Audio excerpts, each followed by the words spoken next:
இந்தியாவின் நீண்ட நாள் உறுப்பினராகும் விருப்பத்திற்கு ஐநாவில் பிரான்ஸ் அதிபர் வெளிப்படையாக ஆதரவு. ஐநா பாதுகாப்பு சபையில் இந்தியாவை நிரந்தர உறுப்பினராக்க வேண்டும் என்று பிரான்ஸ் அதிபர் இமானுவேல் மக்ரோன் கோரிக்கை முன்வைத்தார். அமெரிக்காவின் நியூயார்க் நகரில் வியாழனன்று, அதாவது செப்டம்பர் 26 நடைபெற்ற ஐநா பேரவையின் 79வது கூட்டத்தில் மக்ரோன் உரையாற்றினார். பாதுகாப்பு சபையில் சீர்திருத்தங்கள் மேற்கொள்ளப்பட வேண்டும் என்று அப்போது அவர் கோரிக்கை விடுத்தார்.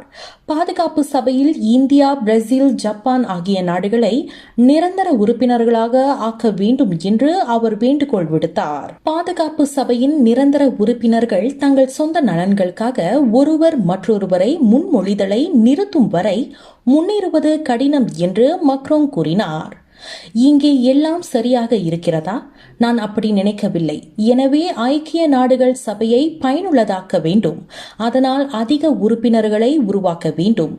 எனவே பாதுகாப்பு சபையின் விரிவாக்கத்தை பிரான்ஸ் ஆதரிக்கிறது என்று குறிப்பிட்டார்.